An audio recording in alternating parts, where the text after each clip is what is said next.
Welcome back to the Get Up 10 podcast. I am your host, Sharon Farrell, and today we had AnneMarie Whelan, the CEO of RegSol. They help companies deal with compliance, GDPR, particularly in the financial sector. AnneMarie shared some insights on compliance, GDPR in the workplace. We also delved into women in the workplace, diversity, the challenges that your socioeconomic background can have on your entering into business. And I shared some very personal stories, as did AnneMarie, on how that impacted us and our journey. I felt I really opened up in this episode, so I hope you all enjoy it. And if you did enjoy it, please share it with your friends and your network.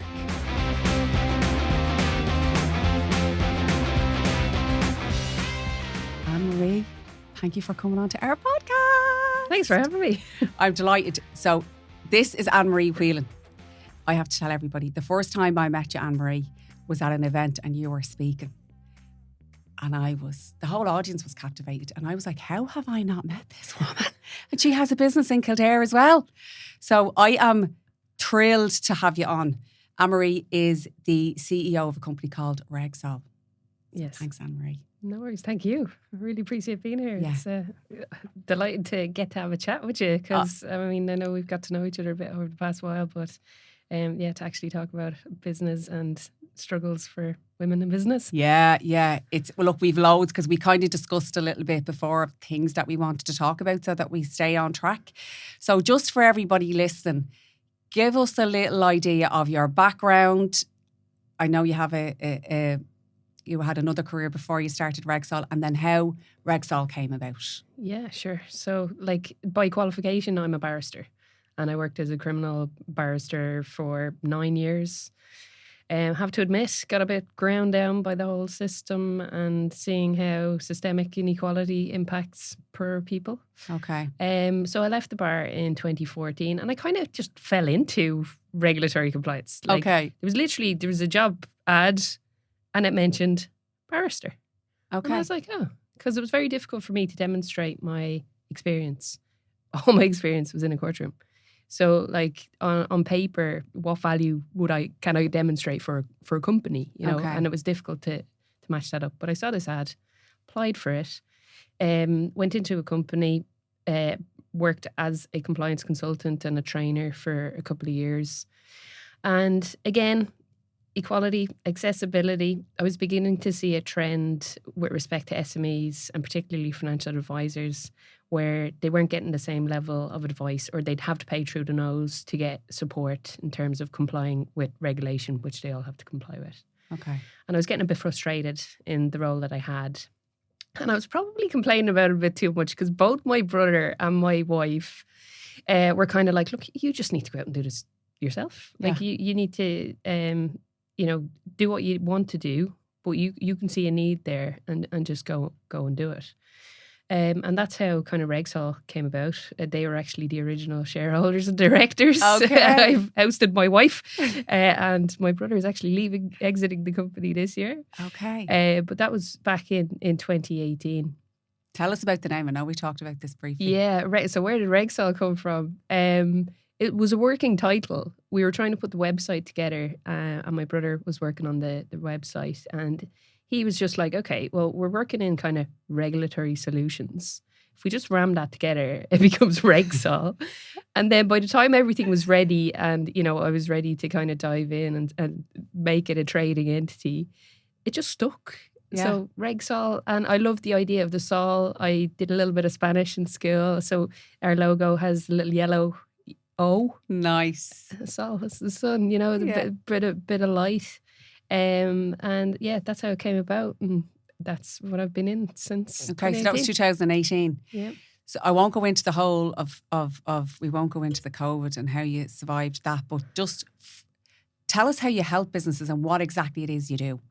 Yeah, so $1 million question. And it seems I'm pretty bad at explaining that to other people generally, but I'm going to try my best to explain it now. So we mainly support financial brokers. So financial advisors that sell insurance, mortgages, investments to stay compliant.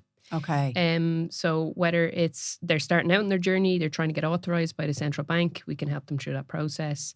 Where they are authorised, we can help them write policies and procedures, put together their frameworks and provide kind of ongoing support to make sure that they can stay compliant Okay. and not risk a penalty from the central bank.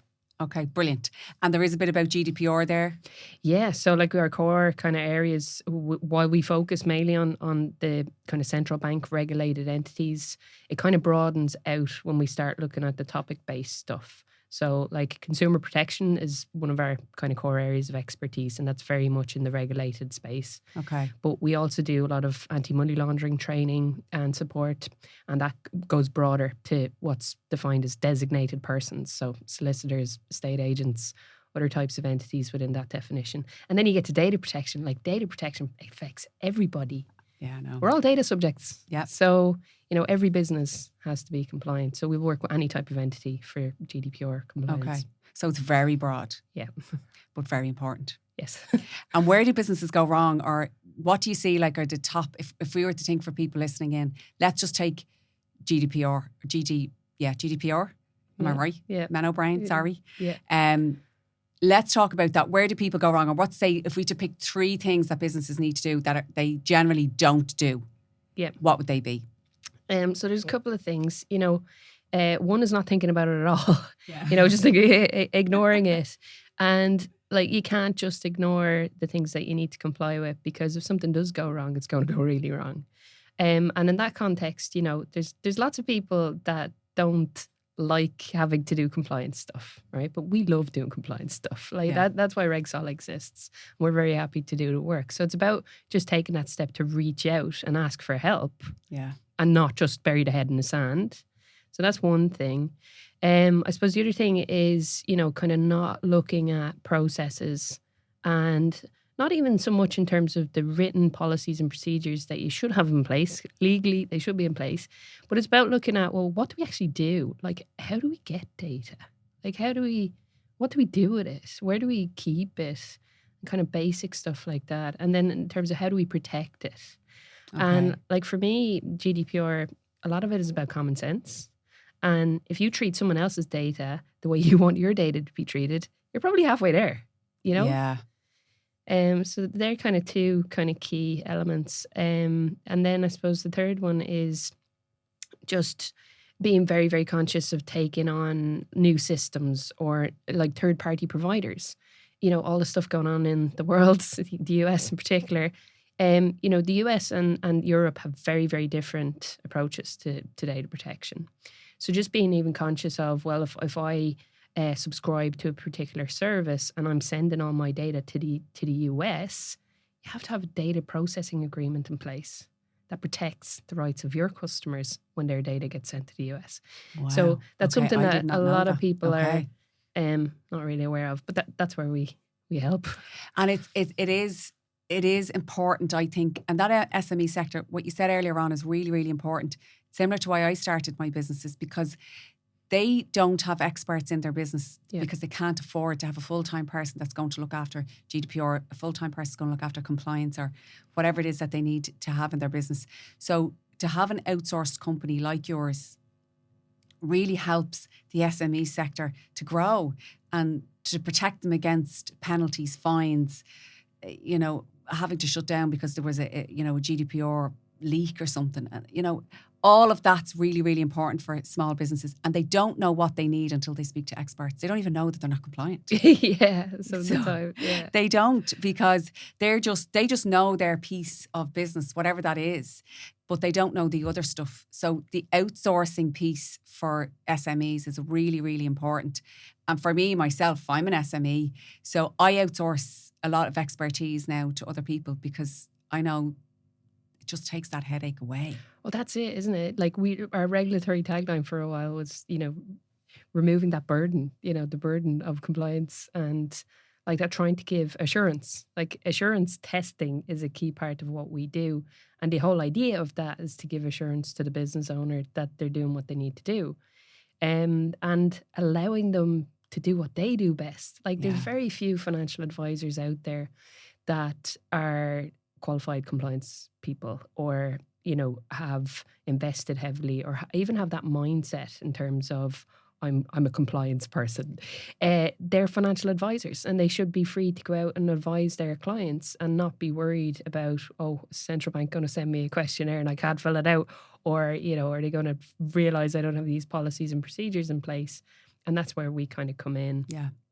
And even taking on other roles, like I'm a Money Laundering Reporting Officer for a credit union. I'm a head of compliance for an insurance intermediary, where they need to have a named person in the role. We can also help with that. But like that, most SMEs don't need a full-time compliance person. So it makes sense for us to kind of step into that they have that comfort, but they don't necessarily have an extra full-time employee that they don't on the need, payroll. but they do need a named person, and they do need that piece of work done and audited and make sure it's correct. I know myself, because there's so many things you don't know until there's a problem. Yes. And then, you know, so it definitely is about, you know, understanding. So if people want, I suppose, to reach out to you, it's at regsol.ie, is it, for the business side? Yep. Yeah, that's where they should go. Yep. And I think anybody who's listening, if they know somebody that has their own business, send this to them, because it's really, really important. There's so many things in that topic. And I know GDPR is massive for companies. You know, it takes one leak or one small thing. And even if you're not taking on customer data, even with your own staff's data. Yeah, they're data subjects too. You're a data subject, you know. Yeah. So that's really important that they have that piece in their business protected. Now, I know you touched on your history in being a barrister. Yeah. And tell us a little bit about what that was like and how you got into that role, because I know you and I have spoken about our backgrounds are quite similar, and what that was like coming from a background where maybe you didn't have role models that were barristers. Yeah. What was that like for you, and what was that journey like? Looking back, it's funny at how kind of tunnel visioned I was. So, like, as a young child, I actually wanted to be a guard. Did you? Yeah, and I don't know. I don't really know where that came from, because there weren't any Gardaí in our family. We certainly didn't interact with the Gardaí too often, which is probably a good thing. But, you know, I wanted to be a guard, and then I went to, actually, I think it was a FOSS run expo in the RDS when I was quite young. And just looking at like skill subjects for secondary school and stuff like that. And I remember talking to a guard, and they were saying that, like, A, you can't join till you're 18. And then B, you get paid more if you've got a degree relative to somebody else. And I was kind of like, well, I'm only going to be 17 leaving school, because I started kind of young, but I did do transition year, but I still wasn't going to be over 18.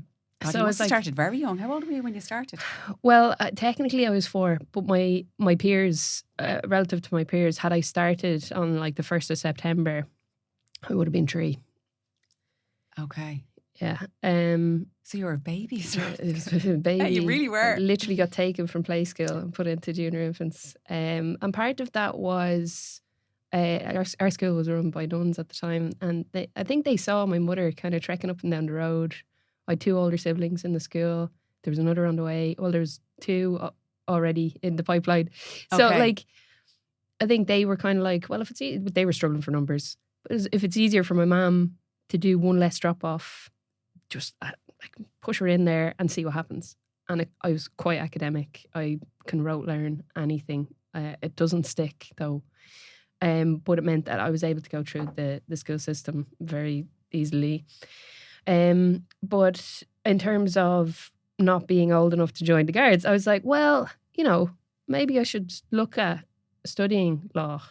Okay. And then maybe think about going back into the guards. And then once I went down that route, it was kind of like, well, if I'm going to study law, I should probably think about being a solicitor or barrister, because that's what most people with law degrees do.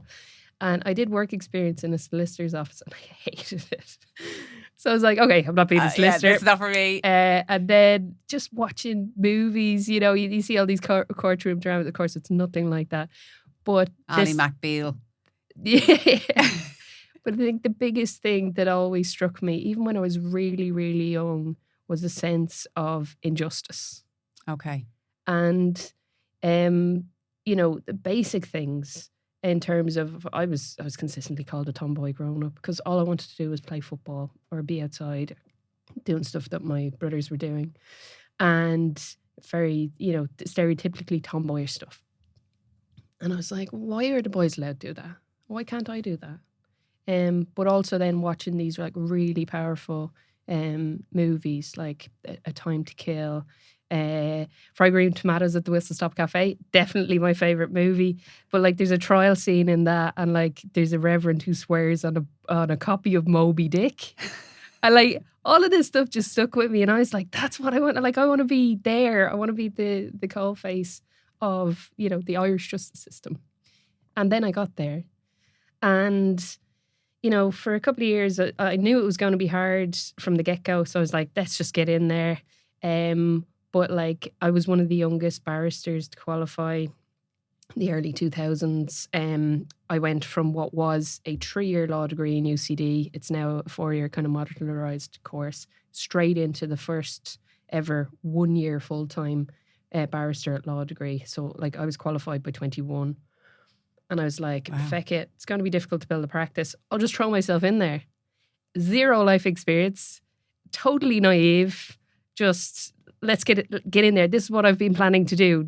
Every step I've taken is to get here, and worked away at it. And there were a couple of things that kind of happened towards the end that I could see from a career perspective were not going to be helpful. There was a couple of firms that I really, really loved working with, solicitors firms. Okay. And there were a couple of firms that I would never work with, and mostly on a ethical, unethical split. Right. I was really drawn to those firms that demonstrated a fairly ethical approach to their work. And one of those firms merged with another firm that I'd never done any work for. And I kind of got knocked down the pecking order in terms of trial cases and stuff like that. So from a career perspective, I was like, okay, this is going to put the brakes on here. But also, we had a delayed recession at the bar. So even though the wider economy was falling apart in 2008, 2009, it wasn't until like 2010, 11, 12 that we saw the impact, because there was backlogs in cases that still had to be cleared.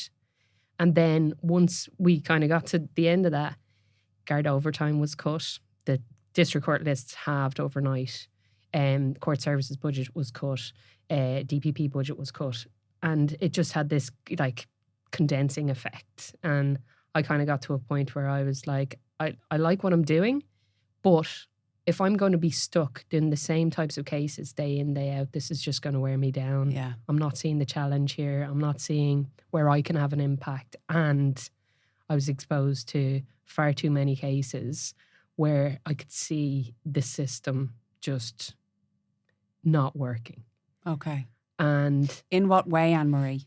So a couple of kind of key cases that I was exposed to.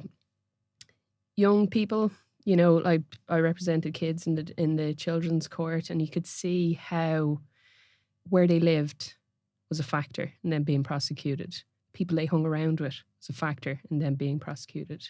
The diversion supports weren't as proactive in certain cases as others.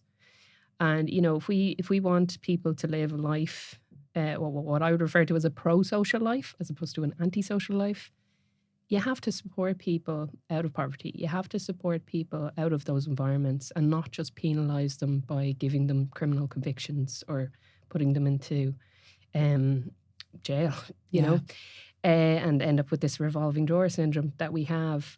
So I saw a couple of those cases, but also, like, I represented a homeless guy for stealing socks and deodorant. Oh. And you're like, do we really need to be here? Like, this guy does not need an additional conviction. I represented a guy who presented as suicidal with a knife into a Garda station and was prosecuted for possession of a weapon. You're like, that's not the support. That's not the answer to what he needs. Yeah, this is not what and for me, it was like, this is consistently happening. And a lot of our judges historically, and it's changed quite a bit, and there's been a lot of judges appointed in the past decade or so, and I've been like, yes. Like I've seen them in practice. They're really good people. They understand these types of things. But when I was practicing, there was a number of judges I came up in front of, and I'd walk away going, they do not understand the concept of poverty. No. They've come from middle class or a very wealthy background. They're landlords, they may have other businesses, and you're like, you're judged. And, because they've never seen people live in an environment where it is literally hand to mouth, where you're fighting for your existence, they just no concept of the person in front of them that they were imposing penalties on. It's like and penalties are supposed to be proportionate, to be a deterrent, to be a punitive, to be, have different effects. But, that's why rich people, if they're getting a fine imposed on them, they should get a higher fine imposed on them than somebody who's poor. You said it now. And also what I would see then is somebody who has a very, very privileged background can't see the good in people. They've never lived in that environment where, 80% of the people are fantastic. And sometimes people fall into criminal activities because they've no choice. Yep. They can't see that. They don't see that, they don't need a fine or a penalty. They need support. And the wider community needs the support. I see it all the time. And I know I was at a school recently, and you went back to school. Back to school, right? I went to the school, and I went with 4 other people. We went as business owners, entrepreneurs, to talk about career guidance to these children. And it was from the actual school that I went to, well, one up the road from where I'm from. And they kept talking. They were talking to the children about being from a disadvantaged background, and I was mad. And I was like, you're already telling them they're at a disadvantage. They have challenges that wealthy people don't have, but they also will come away with a skill set that other people won't have. They will be way more resilient. They will know how to talk to people. They'll have empathy, understanding, but they just need somebody to shine a light on where they can go and what they can do. And they need the support. And I could see that they needed the support. I wanted to bring them all home, but it annoyed me. And I thought about where they would be in 7 or 10 years' time. And a lot of them will be in court. And I was just mad at the whole society, and I was mad at our country. We're a wealthy country, that we shouldn't have this level of poverty and lack of support for those people that need it the most. Yep. I was just mad. And when you're talking about that, it's exactly where they end up, and why they end up there is because from when they're 6, 7, 8, they're told they're disadvantaged. That nobody has an expectation of them to be anything other than what their parents were. And we were talking to 2 of the people there was 4 of us. There was me and another guy who was originally from Tala as well. And he understood the kids, but the other 2 people hadn't a clue. And they were they just did not know how to relate to these children. Not that they were bad people. They knew after. They said, I said, even for them coming in sometimes, getting in on time, having their uniform on, showing up every day, that may not be encouraged at home. Now, I'm not saying that everybody who's from Tallaght, my parents are very supportive. We were encouraged to go to school every day, and a lot of people are, but some don't have that support. Yeah. And that's sometimes all they need, is to be encouraged to get in, be in on time, and somebody to help them along the way. And not when they're 14, 15, 16, want to lock them up with harsh penalties. It's infuriating. It really, really is. But it also evidences the power of being a role model, and to shine a light where there might not be one. And I think that's where we as individuals have an opportunity, every person that we meet, to reflect on, well, they may be struggling. Are we asking that they're okay? Are we asking to see what type of support they need? I look back and I see how lucky I was to go to what is now a DESH school. Yeah. And it was a community school. It wasn't long open. I think it opened in 1980. And the amazing aspect there was the fact that everybody was welcome. It backs off Wesley College. There's other people that go to Wesley College, but anybody who was kicked out of any of the other schools ended up in our school. And the principals that we had were very, very welcoming and open to that. We had children from traveller backgrounds. We had children with, Down syndrome. We had a whole reflection of society walking through the school every single day. And in terms of the academic stuff, it was like, well, I was academic. It was very easy for me to read, to write, to do maths, whatever. And for the small number of us that were particularly academic, the teachers were willing to push us, but not at the expense of the other kids. There was a balance there in terms of learning support, in terms of trying to encourage, like that, kids just to come to school regularly, to be in that environment, and to try to look at, like, the school actively set up PLC courses where it was like, okay, you don't see yourself going to college, but would you like to do this computer course? So at least you're leaving with a PLC course and you're computer literate and you could go into employment, or other types of apprenticeships, maybe. If they're not academic but they're really skilled with their hands, and they're very valuable members of society. Look at our table. Yeah. They're very valuable members of society. And I think I'm all for education. AnneMarie, I am 100%. But I'm also all for encouraging people who maybe don't want to go down the academic route, who don't feel that university or third level is for them. They have other skills that should be acknowledged. Absolutely. And should be encouraged to do that. So when I went in to do this talk, they were saying really push the academics. And I was like, I'm actually going to push everything, because there will be a young guy or girl there that's fantastic at woodwork, that wants to do something else, that wants to be a plumber, and they want to do something else, and that is valuable. Yep. And that also should be encouraged, because if that's not encouraged when you're 10, by the time you're 15, you're just like, oh, school just wants me to do this. So for me, the community school is a much more balanced way. And when I was at school, it was, well, there was woodwork, there was home economics, there was all different metalwork, art. There's so many different types of people in society that we have to encourage everybody in the skills that they have to go on and run with that. Third level isn't the answer for everybody, and it is for some people, and brilliant. But there's other jobs in life, careers in life.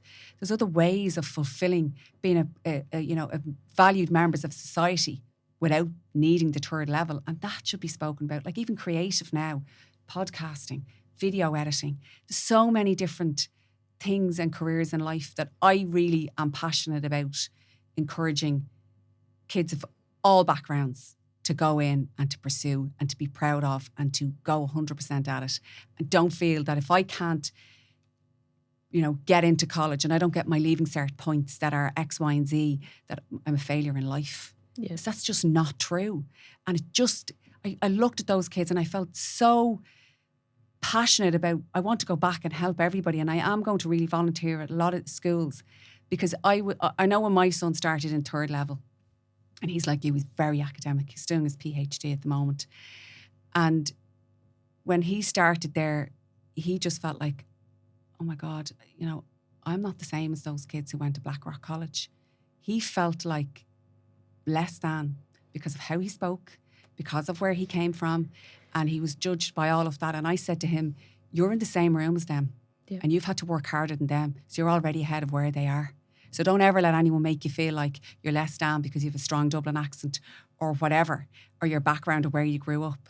I said to him, know that you've worked harder than they've had to, and you're in the same room, in the same university, probably with more points in your leaving cert than they did. So you need to just own that.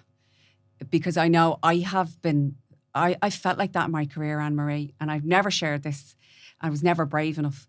But I remember when I started to work in a senior manager's role, and I had a really good friend in work, and she was from Dublin 4, and I was from Tala, and I had a very Dublin Tala accent, but we were best friends, and we were going to the Christmas party, and her boyfriend was going to come and meet us, and I knew that. I felt like I knew him, so I couldn't wait to meet him. And he came and I said, oh, how are you? How's it going? And he said, oh, she's a how are you? And I'd never even heard that turn of phrase, because everybody I knew spoke like me. So I didn't know that this was even a turn of phrase. And I said, to my friend, I said, what? And she said, oh, like, you're from Tala, it's nothing. And I was so hurt. And when we went back into work on Monday, like, I kind of laughed, and all night he kind of mocked my accent. All night, and he thought it was hilarious, and she thought it was hilarious. And I went into work on Monday and I said, like, what was all that about? And she basically was like, well, we think that you're less than us. That wasn't her words, but that's what she meant. And I remember thinking to myself, I would wipe the floor with you. Yeah. I'm way more intelligent. You will never outwork me. But in that moment, she thought like that this was my cap of where I was going to get in my life. She was like, I mean, this is probably it for you. And maybe one day you'll be like a manager, but I'm going off to do greater things than you. And in that moment, I knew I am going to be judged in my career on my background and how I speak. So I'm going to have to work a little bit harder than everybody else to prove that I'm better. Now, I didn't let that deter me. I never said, oh, well, that's the end of that. But sure you're here. Yeah, I'm here. But I knew, okay, this is actually a real thing, that you will be discriminated because how you speak and where you're from. Yeah, on top of being a woman. On top of being a woman. Yeah. On top of. And it was just, I think I was about 24 then. And I thought, okay, I can't change where I'm from. Yep. And I can't change who I am. But I will, knowing this is great. Yeah. Because now I know that this is a thing. So I have to just be aware of it. Yeah, forearmed is forewarned, or forewarned is forearmed. Yeah. Yeah, no, I haven't had that type of experience. I have a very flat accent. I think some people are like, yeah, where are you actually from? Yeah. But I definitely resonate with what your son had said in terms of going to college, because, as academic as I was, I didn't get the points for law in UCD. But what I did get was a place on the access course through what was called New Era at the time. And as a result of that, I landed into civil law in UCD that year, being the only person who didn't get the points. So immediately I was like, Jesus, how am I supposed to be here?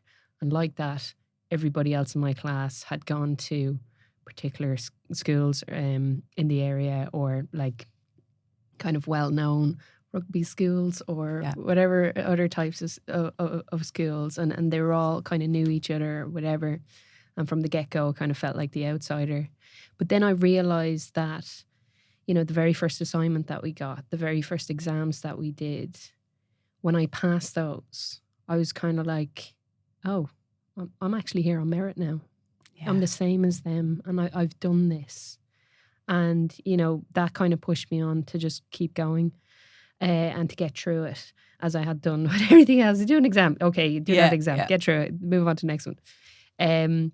But that idea is still being very conscious of, okay, there are different people in the world, and there are different levels of, socioeconomic status, different accents, different how people see you. And I kind of shied away a lot from kind of owning myself. I used to go into lectures and like a cap on. Really? Like a hat. And I wore tracksuits all the time because I was playing so much sport, and I think sport was a huge outlet for me. But for college as well, like I came out in college, and I think it was a great place to kind of find myself and to find other pockets within the kind of student population, and not just focus on all of my classmates, you and found feeling like little societies interior. Outside of. Yeah. But yeah, no, I haven't been discriminated because of my accent, but in other ways, and as a woman, like was there when you went into law, was the ratios different between women and men, or was it equal? That's the funny thing. Like, so in the solicitor's profession and the barrister's profession, we're over 50% women. Okay, wow. So gender equality on the entry level is not an issue. The issue is when you start looking at the bench and you start looking at senior partners in solicitor firms, there's a huge drop-off like there is in other areas. So like there isn't that battle. I think there is a lot of encouragement there for women to go into law, but we definitely take a very, very different approach to men in that space. And I think that's why you will see more law firms spearheaded by men still. Yeah. Why do you think that is? Do you think it's that it's always been men will promote men? Do you think it's how they approach the law, their job?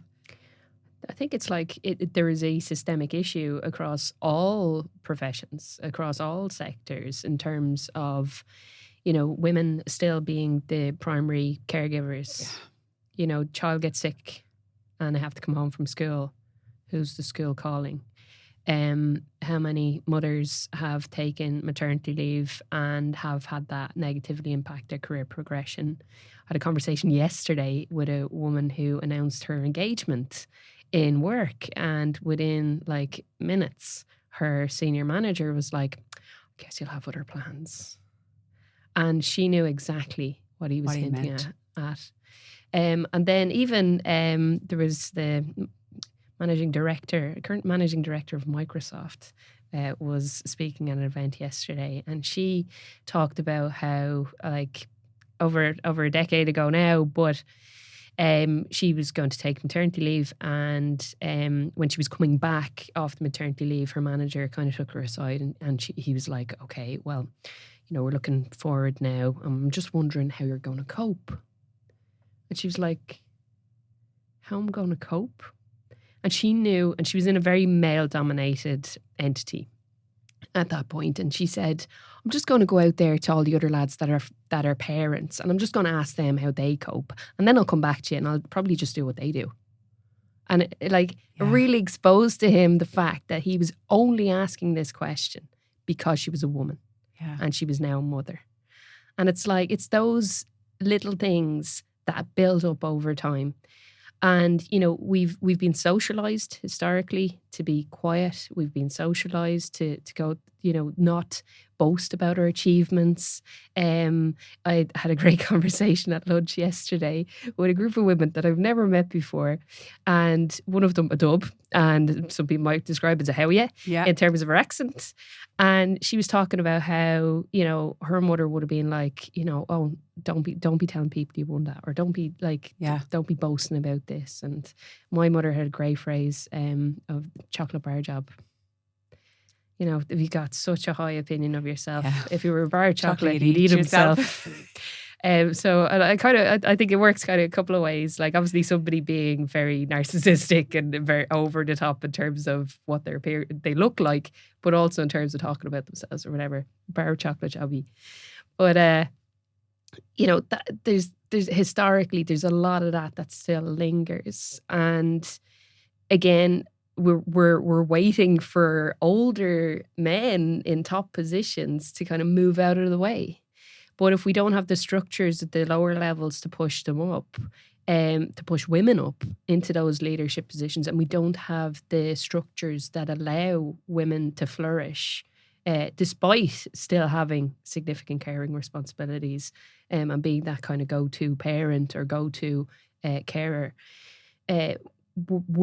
we're at a kind of stasis point, and this International Women's Day theme is Accelerate Action, and I think that's fantastic because it acknowledges the fact that there's still so much more to do. Like, you'll know that I've been involved in the STEM category, the Network Ireland Women of the Business Woman of the Year Awards, and like in STEM, we've only got 22% representation of women in the entire STEM sector, and that is shocking. In sport, we need organisations like Her Sport to really shine a light on how little coverage women's sports people were getting. And like, we've fantastic sportswomen in this country. Absolutely. And the idea that they're not just inspiring young girls, they are in fact inspiring young boys as well. And it just needs to be normalised. But like the newspapers, the TV stations, whatever, still not achieving 20% coverage of women's sport versus men. And it's like, you see all these things and it's like, it's easy actually to get overwhelmed in terms of like, what's the point? Like, this is such a big fight to just get equality, let alone equity, which is a whole other thing, but to get equality. And it's like, well, okay, we need to just step back and look at, well, what can we do as individuals? And it is that shining the light, trying to be a role model, trying to hold out a helping hand, asking people, are they okay?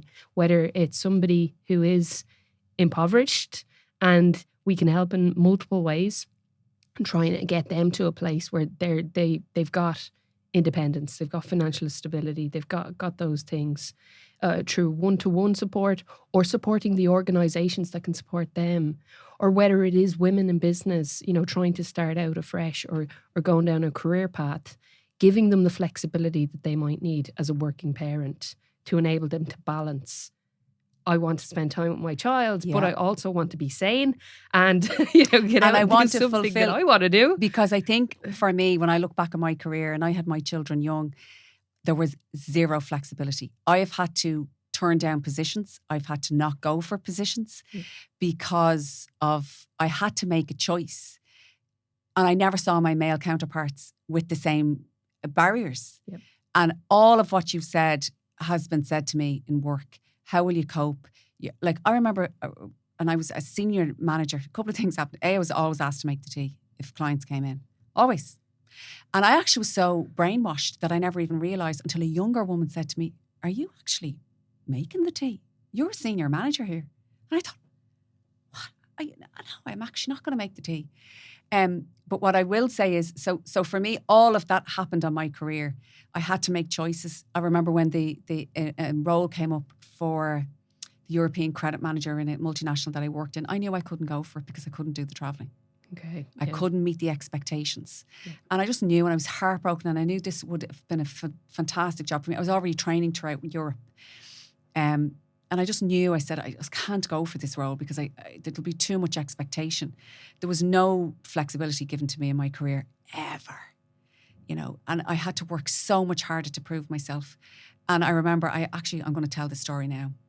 And I spoke to my husband about this. I was doing a presentation for the leadership team in a company that I worked in. And you remember the ad, Hello Boys, for the Wonder Bra? Oh, wow. They all wrote that in a group about me when I was presenting. Wow. And I could see everybody was starting to laugh, and I didn't know what the joke was. Yeah. And somebody told me afterwards. And I said, they weren't even listening to a word I was saying. They just made a mockery of me when I was up. So many things have happened to me in my career, and I've had to take a step back. I've had to work harder when I had so I have 2 older kids and 2 younger kids. When I did 2 younger kids, same thing. I was told that I couldn't have a company car or a VHI because I had the kids and they didn't want to give it to me in case I went on maternity leave again. And I got a phone call from a guy once that was like, I know that you're trying to manage your family and work. And I said, and so are you. You have children. How dare you say that to me? I phoned him back and I was so annoyed. So there's so many things. So when I started up my business, I realised women just need flexibility. That's it. So they can drop their kids to school, pick them up if they're sick, that it's not a crime, that it's not given lip service to, but actually people are rolling their eyes. Oh, she's gone again. She's late again. She's dropping the kids. That's all that they need. And I have a female-only business. Because I really recognise, and I boldly say that, because I really recognise that women are brilliant. They have so much to add to businesses, but they have so many barriers that stop them being amazing. And so they actually, if I said that I was taking on a man, I think they'd be really up. Now, I know I will eventually, because I do believe that there's balance and we need great men. Of thought. Yes, and we need great men. There are great men. There's great men in my life that support me, on my journey and my career. And we need the men to back us up for what we're saying. Because they have so much weight, and there's so many good men out there that do say, hold on a minute, that's not okay. So we need that. But for me now, where I'm at, I just don't need a man in my business. We just need enough room to flex our muscles and build our confidence. So before a man comes in, and that we feel that can be teared down immediately. Yeah. So that's how I feel about it. Yeah. But I was always afraid to even say it, because in my career, if I said anything, I was a troublemaker. Oh, here she goes again. And I remember I was talking to somebody who's a very, very senior level. And I said to him, why is there no women on the committee? And he was like, oh, what would we need women on it for? Stop. They do the admin stuff. This is only 2 years ago. Wow. So it's still out there. Yep. It's like that Barbie movie. It's like we're still doing misogyny. We just hide it better. So it's still out there, and we do have a lot of work to do. But I think we need to start at home. We need to start with the dads, the brothers. We need to start at home, and then that in schools, in business, and then it will seep out into society.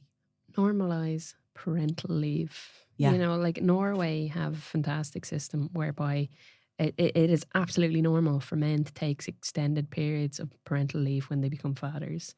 And it benefits everybody because it reduces the whole gender equity and gender pay gap, because nobody's career is affected by taking leave to raise a child.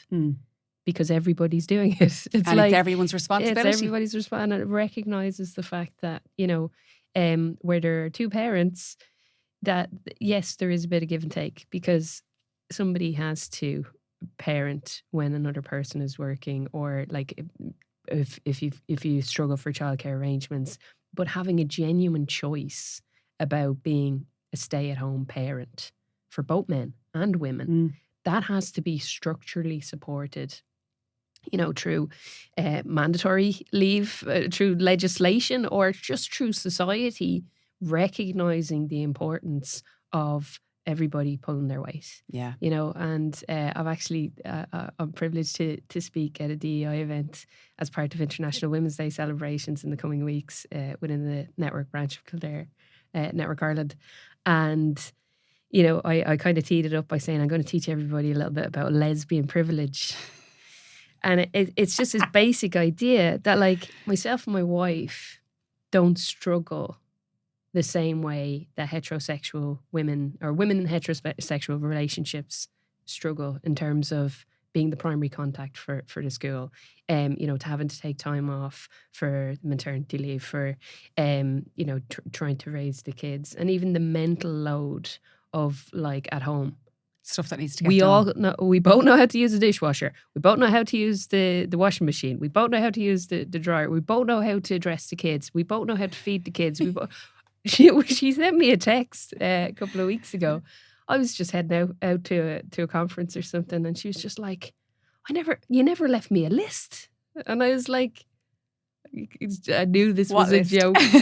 Yeah. We've had so many conversations with women who seem to be just drawn to us to give out about their husbands, where if they leave the house for a day, or if they're going overnight, like they're going away with their friends, or they're, you know, going to an event or whatever, and they're leaving their husband, generally husbands, and I don't, not all men, yeah, but generally their husbands, they leave them at home with kids to parent. It's not babysitting, to parent, and they have to leave them a list. And I'm just like, men, you can do better. Yeah. Like, you can absolutely do better. Yeah. You should not need a list to be able to parent your child. You should not need 10 reminders that the child has a hospital appointment. You should not need a woman to consistently tell you that you are a father. Like, you just... It's a shared responsibility. It's a shared responsibility. And, like, it annoys me a lot, because we see in the business world how men think they are God. You know, they think they can do everything. And it's like, you're doing everything in the business world, but when you go home, how are you interacting with your kids? Like, are you taking responsibility as a parent? And in some cases, the answer is quite clearly no. No. And the expectation for them when they were young boys, I think it started there. Yeah. That it wasn't, they don't even think it's their job, or their expectation wasn't set when they were young. So they were just raised differently to believe that that is a woman's job. And I speak to my mom a lot about her life and her choices, and she didn't have any. Yeah. So she wanted to be a nurse. When she got married, she couldn't pursue her career. So she didn't have any choices. And she was raised that the men got fed first. They got the biggest piece of meat, which was for her generation a big deal, because they didn't have the amount of food and wealth that we have now. So everything was to support men. And, you know, when I talk to her now, she's like, it's great that you're working, but she's like, now you have to do it all. So now you have to have the job, earn the money, be sexy, cook the dinner. And she said, that's a lot. And I said, look, it's different in my house. because it's split 50-50. Yeah. But we had to have conversations about this. And we were recently talking about when COVID hit and we were suddenly working from home. And I remember, Colin won't mind me saying this because we had the conversation. He said to me, I have to work, Sharon. And I said, and I have to work. My job is just as important as yours. So you don't get, because he was furious that he had to take his turn with the kids because he said, well, you know, I have responsibilities and work. And I said, and I have equally. Like we really had to sit down and then had a schedule drawn up because he said to me, yeah, in my mind, my job was more important than yours. And that you should now be looking after the kids and allowing me to work. And we had to have a real sit down and a conversation about this. And he said, I have so many privileges. When I walk into a room, the respect I get that you never get, the way men interact with me, that they don't interact with you. But also, AnneMarie, women are also not fantastic at supporting each other either. Yeah. Because they can be awful to each other. I remember when, you know, I kept pursuing my career.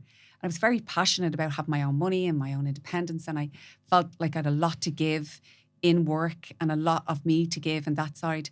And my friends were like, I think you're so selfish working full time. Other women. Yeah. So it's not all that men are horrible to us. I've had a lot of male support in my life that's been fantastic. I'm sure you've had at home, your brothers and your dad. Have you? Yes. Yeah. So, but I've had a lot of women tear me down and be really mean to me. Yeah. So, and again, I think it comes back to that socialisation piece and the whole historical element. Like Ireland as a nation have had huge progress socially in terms of, you know, marriage equality referendum, in terms of the repeal the 8th referendum, and the sudden shift into women's empowerment that is alien to the previous generation. So like that is still very prevalent, and both men and women coming through particular upbringing, through school and things like that, and even just the perception of these gendered roles, like the representation of men in the kind of hairdressing sector is they're all gay. Less than 20%. But everyone thinks they're all gay. They're not. Exactly. Yeah. Whereas, you know, it's a creative profession.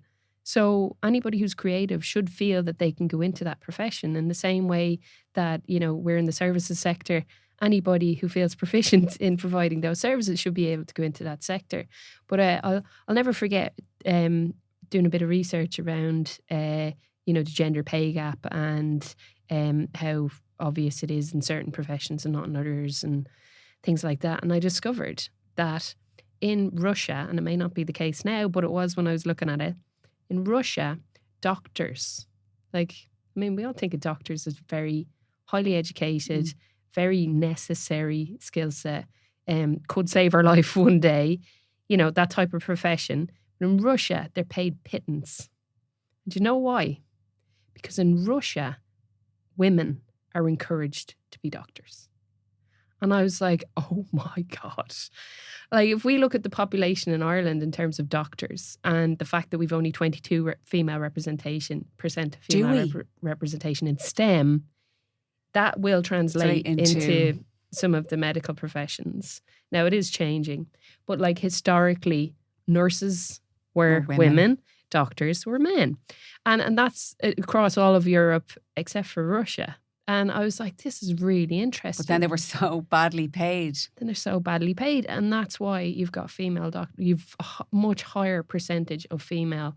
Because, I mean, medicine should be a vocation. Like, I think you definitely have to have a certain passion or a certain drive to go into those types of professions.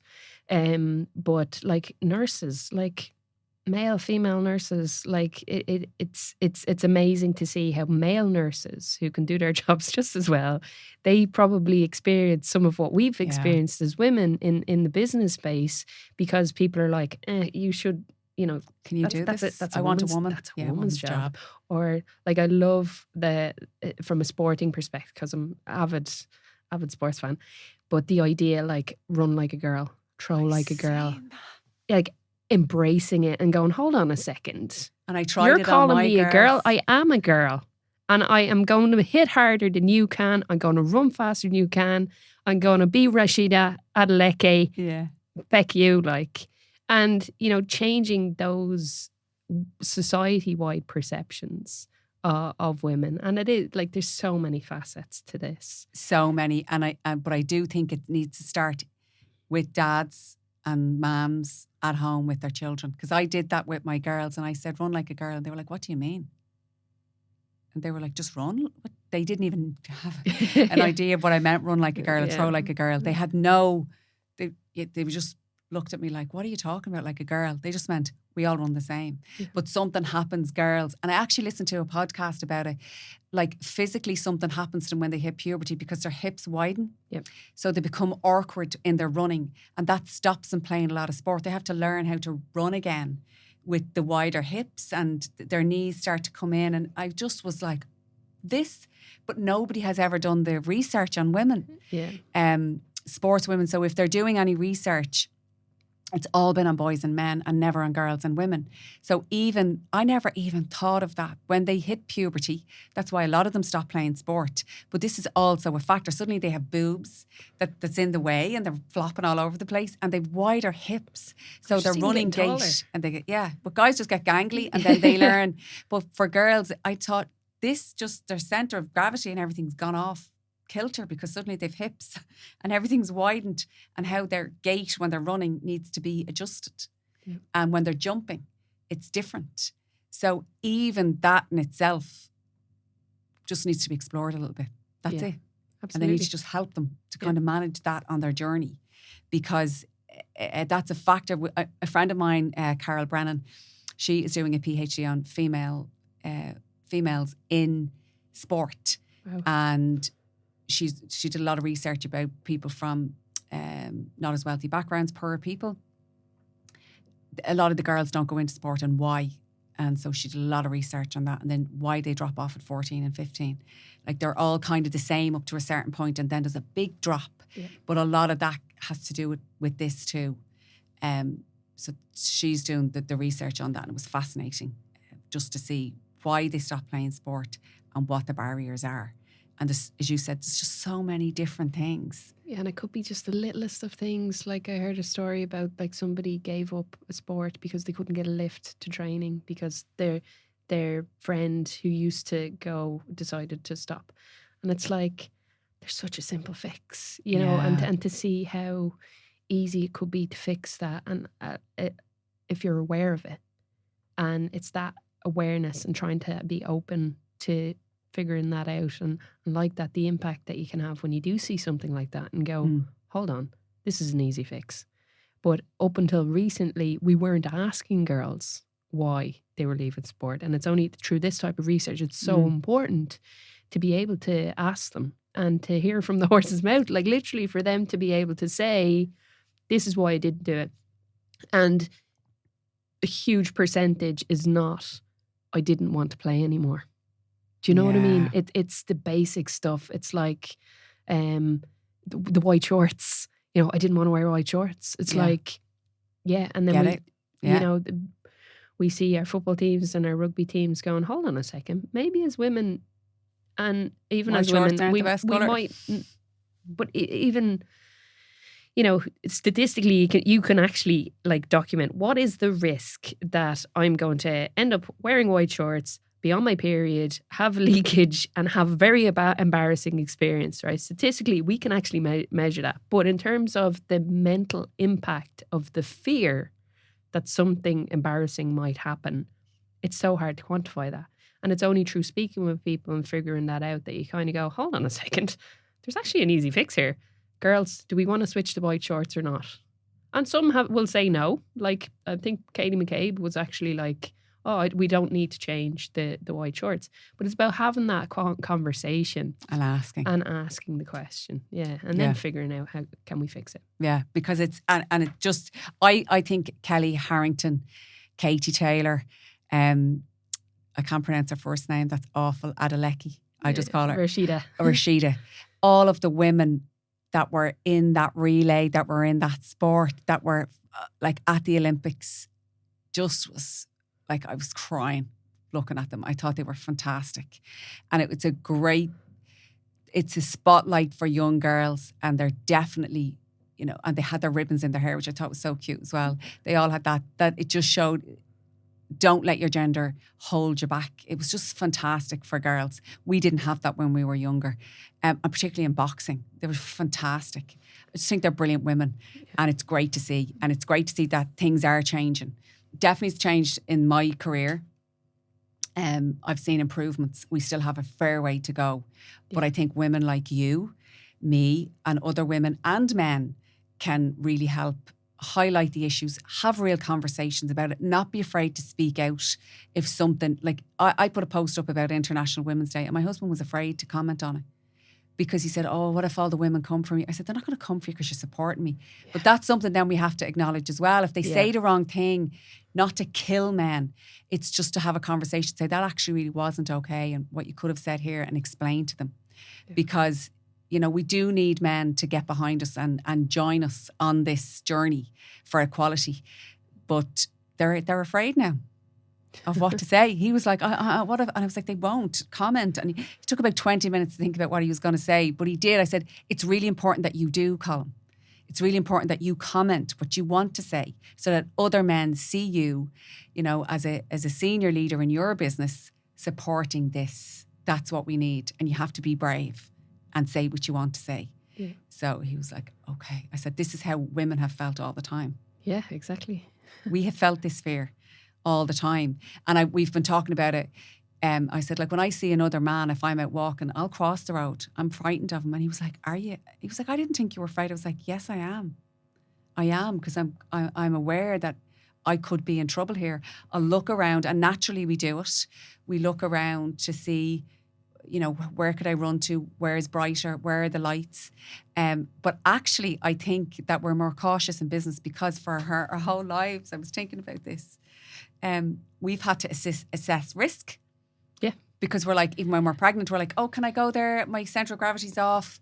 Am I safe here? Is this okay? Could I get my period? We're just always assessing risk more so than men. And that's why we have far more women working in compliance than we do in risk-based, you know, decision-making roles. Yeah. It's amazing. It's amazing. I would talk all day with you about this. Yeah. Is there anything else that you want to talk about that we haven't covered? No, that's been a great chat. I really appreciate you bringing me in. I was living for this because I had seen you speaking, and I have to say, AnneMarie, I think you should do more public speaking. You're a fantastic public speaker. I saw you on that stage, and I really mean this is not lip service. My husband said the same. You're powerful. Absolutely powerful. So it's an honour for me to have you here. So thank you from the bottom of my heart. Oh, thank you. I really appreciate it, and I love chatting to you. Yeah. So listen, if people want to reach out to you, regsol.ie. Anywhere else that you want them to find you? You find me on LinkedIn, and you find RegSol on LinkedIn. So AnneMarie Whelan on LinkedIn, and RegSol Ireland on LinkedIn as well. Brilliant. So thank you, AnneMarie. Oh, thanks, Sharon. Thank you all for listening. If you did enjoy today's podcast, please make sure that you're subscribed on whatever platform you're listening to so that you don't miss any of our further episodes. See you next time.